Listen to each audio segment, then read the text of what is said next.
हाथरस में बहुत बड़ी साजिश हो रही थी। हमने ही सबसे पहले आपको ये बताया था कि ऐसे जस्टिस फॉर हाथरस के नाम पर वेबसाइट बनाई गई थी और अभी इसी में एक और खुलासा हुआ है कि विदेशों से फंडिंग तक की गई थी ताकि किसी भी तरह से दंगा भड़काया जा सके।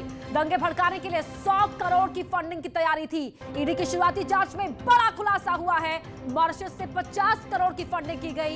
यूपी में दंगे भड़काने की साजिश पर खुलासा हुआ है। हाथरस कांड को लेकर दंगा भड़काने की साजिश थी, किसी भी तरह से प्रदेश जल उठे, बस यही नापाक मंसूबा था। उत्तर प्रदेश में जातीय सांप्रदायिक दंगे की भी साजिश रची गई थी। यूपी के कई शहरों में दंगा कराने की पूरी प्लानिंग की गई थी और 100 करोड़ तक इस पर लगाने के लिए तैयारी की गई थी। और ईडी की शुरुआती जांच में खुलासा हुआ है कि मॉरिशस से 50 करोड़ की फंडिंग की गई थी उत्तर प्रदेश के अलग अलग हिस्सों को दहलाने के लिए, सांप्रदायिक और जातीय हिंसा भड़काने के लिए। वे षड्यंत्र पे षड्यंत्र रचते जा रहे हैं, रोज नए षड्यंत्र को जन्म देना। आप सुन रहे होंगे इन सभी नमूनों के एक एक वक्तव्य, एक एक कृत्य जनता के सामने साफ गोई के साथ सामने आते हुए दिखाई दे रहे हैं।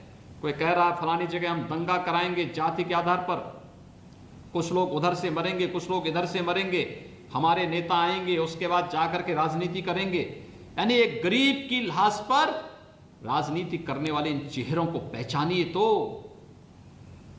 देश के लिए और समाज के लिए कितनी विकृत सोच के साथ ये काम कर रहे हैं, कितनी बड़ी साजिश कर रहे हैं। जहां सरकार विकास कर रही हो, केंद्र सरकार लोक कल्याण के कार्य के साथ लगी हुई हो, कोविड-19 से जूझते हुए भी पूरी मजबूती के साथ एक एक कार्य जनता जनार्दन को समर्पित कर रही हो, वहां पर ये लोग षड्यंत्र कर रहे हो।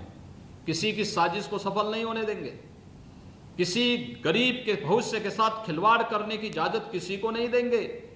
ये सभी षड्यंत्रकारी बेनकाब होंगे और बेनकाब होने के अलावा कानूनन कार्रवाई भी सख्ती के साथ ऐसे तत्वों के साथ हम लोग करेंगे जो लोग समाज के माहौल को खराब करके, समाज में जातीय विद्वेष पैदा करके, अराजकता पैदा करके, विषवमन करके विकास को अवरुद्ध करना चाहते हैं।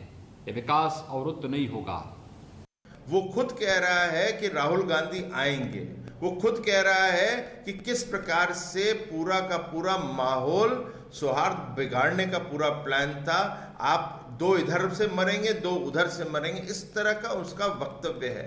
ये साफ है कि कांग्रेस जो है वो अपने कार्यकर्ताओं के माध्यम से, पीएफआई के माध्यम से, सीएफआई के माध्यम से कहीं ना कहीं और मीडिया के कुछ लोगों के कारण वो कहीं न कहीं उत्तर प्रदेश का माहौल बिगाड़ना चाहते थे। कि जितनी भी एसआईटीज अभी तक बनी हैं, अभी तक किसी भी एसआईटी की रिपोर्ट सबमिट नहीं हुई। केवल उस पूरे मामले को गुमराह करने के लिए, प्रदेश की जनता को गुमराह करने के लिए, हाथरस की बेटी को न्याय समय पे ना मिल पाए, इस पूरे केस को ट्विस्ट करने के लिए भारतीय जनता पार्टी ने पहले एसआईटी बनाई, फिर उसको आनन फानन में सीबीआई को रिकमेंड किया केस को, और अब अपनी ही बनाई हुई एसआईटी को जो 7 दिन के अंदर जिसे रिपोर्ट सबमिट करनी थी उसको भी 10 दिन का समय और दे दिया। मैं मानती हूँ ये पूरी तरह से गलत है, असंवैधानिक और छल है जनता के विश्वास के साथ, उस परिवार के विश्वास के साथ।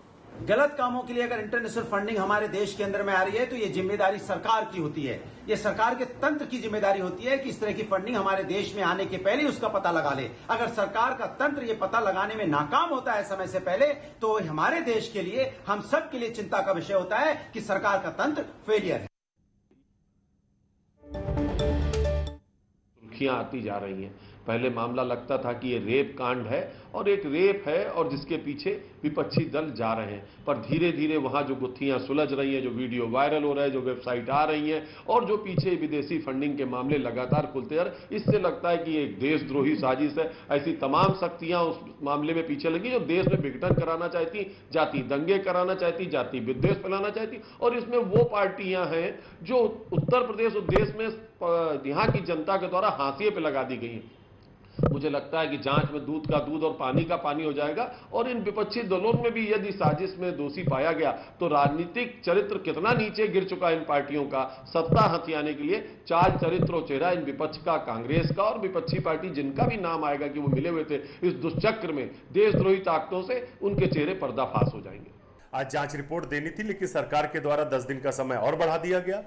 यह दिखाता है कि भाजपा की सरकार किस तरीके से महिला विरोधी कृत्य कर रही है। दरिंदों और बलात्कारियों को बचाने में कोई कोर कसर छोड़ी नहीं जा रही।